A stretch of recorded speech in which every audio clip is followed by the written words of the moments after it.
సిద్ధం సభలో ఈవేళ సీఎం జగన్ ఏం మాట్లాడతారా అని అక్కడికి వచ్చినటువంటి ప్రజలు ఎంతో ఉత్కంఠగా ఆసక్తిగా ఎదురు చూస్తున్నారు.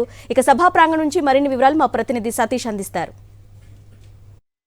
వైఎస్ఆర్ కాంగ్రెస్ పార్టీ సిద్ధం సభకు సర్వం సన్నద్ధమైంది. ఈరోజు మధ్యాహ్నం ముఖ్యమంత్రి వైఎస్ జగన్మోహన్ రెడ్డి మేదరమట్టలు జరిగేటువంటి సిద్ధం సభలో పాల్గొబోతా ఉన్నారు. 15 లక్షల మంది టార్గెట్గా వైఎస్ఆర్ కాంగ్రెస్ పార్టీ సిద్ధం సభకు ఏర్పాట్లు చేసింది. ఏ విధంగా సిద్ధం సభ జరగబోతుంది, సిద్ధం సభ లక్ష్యం ఏంటో మనతో పాటు మాట్లాడేందుకు YSR Congress party parliamentary party leader Vijayasai Reddy ఆయనతో మాట్లాడదాం. సార్, ఈ సభ టార్గెట్ ఏంటి? ప్రధానంగా ఈ సభలో కార్యకర్తలకి ముఖ్యమంత్రి వైఎస్ జగన్మోహన్ రెడ్డి గారు ఏం దిశానిర్దేశం చేస్తారు?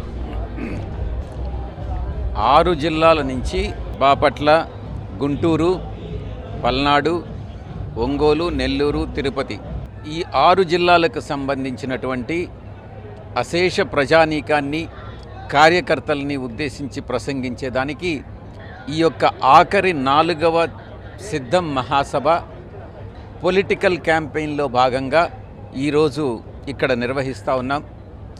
ఒక్కసారి మీరు ఈ నియోజకవర్గాలకు వెళ్ళి చూసినట్లయితే ప్రతి ఒక్కరూ కూడా మేము వస్తాం, మేము సభకు హాజరవుతాం, మాకు అవకాశం కల్పించండి, మాకు ట్రాన్స్పోర్ట్ కల్పించండి అనే బస్సుల కోసం, కార్ల కోసం వెంపర్లాడుతున్నటువంటి పరిస్థితి.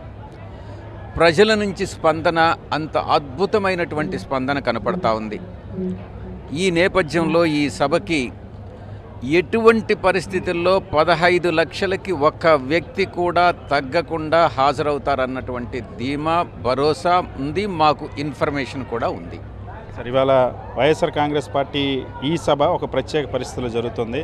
రాష్ట్రంలో నిన్న తెలుగుదేశం పార్టీ, బీజేపీ, జనసేన పొత్తు పెట్టుకునే పరిస్థితి. ఈ నేపథ్యంలో ఈ సభ ద్వారా ముఖ్యమంత్రి వైఎస్ ఏం సందేశం ఇస్తారు? ఆ పొత్తుల్ని వైఎస్ఆర్ కాంగ్రెస్ పార్టీ ఎలా చూస్తుంది? గత ఎన్నికల్లో వైఎస్ఆర్ కాంగ్రెస్ పార్టీకి వచ్చినటువంటి ఓట్లు కానీ పరిశీలిస్తే వైఎస్ఆర్ కాంగ్రెస్ పార్టీకి 50% ఓట్లు వచ్చాయి. తెలుగుదేశం పార్టీకి 39.4% ఓట్లు వచ్చాయి. జనసేన పార్టీకి 5.7% ఓట్లు వచ్చాయి. మొత్తం మామూలుగా ఒక 2 పార్టీలు కానీ ఒక అలైన్ అయితే ఓటు ట్రాన్స్ఫర్ అన్నటువంటిది ప్రధానమైనటువంటి సమస్య. మనం ఈ విషయంలో 100% ఓట్లు ఒక పార్టీ నుంచి ఇంకొక పార్టీ క్యాండిడేట్కి ట్రాన్స్ఫర్ అయినా అనుకుందాం. ఇక్కడ 39%, అక్కడ 6% రౌండ్ ఆఫ్ చేస్తే, అదర్ సైడ్కి రౌండ్ ఆఫ్ చేస్తే, అలా రౌండ్ ఆఫ్ చేసినా కూడా 39, ఒక 6, 45%. బీజేపీకి 1% ఓట్లు వచ్చాయి, అంటే 46%. అన్ని 3 పార్టీలు కలిపినా గత ఎన్నికల్లో తీసుకున్నటువంటి స్టాటిస్టిక్స్ తీసుకుంటే వాళ్ళకి 46% కన్నా మించట్లేదు. మాకు 50% ఓట్లు వచ్చాయి. ఈ 4 సంవత్సరాల 10 నెలల కాలం మా అధినాయకులు జగన్మోహన్ రెడ్డి గారు అందించినటువంటి అద్భుతమైనటువంటి సుపరిపాలన, ఇచ్చినటువంటి పథకాలు, చేసి చూపించినటువంటి అభివృద్ధి, సమన్యాయం, వీటినన్నిటినీ కానీ దృష్టిలో పెట్టుకుంటే 50% కాదు, మాకు ఓట్ల శాతం 50 కన్నా, గతం కన్నా మించుతుంది అన్నటువంటి ధీమా మాలో ఉంది.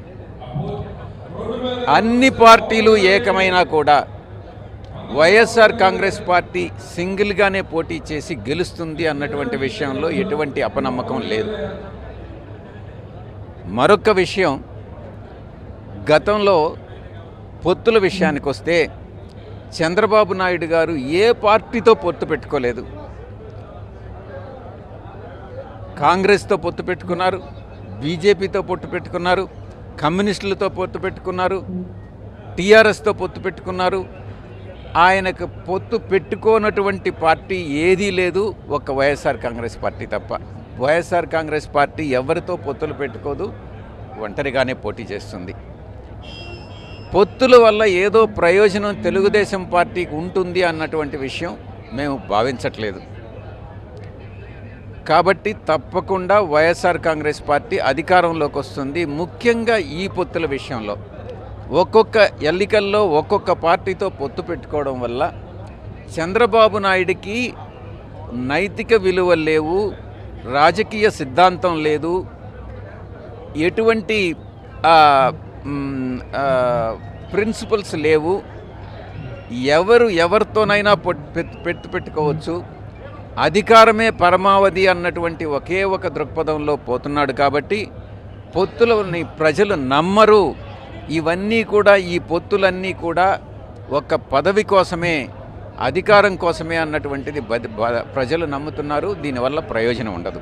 కేవలం జగన్మోహన్ రెడ్డిని దించడం కోసమే పొత్తు పెట్టుకుంటున్నామని చెప్తున్నారు. పబ్లిక్ పాలసీలతో సంబంధం లేక, రాష్ట్ర ప్రయోజనాల సంబంధం లేక ప్రజలందరూ కూడా ఈరోజు జగన్మోహన్ రెడ్డి గారు మరొక్కసారి ముఖ్యమంత్రి కావాలని కోరుకుంటున్నారు.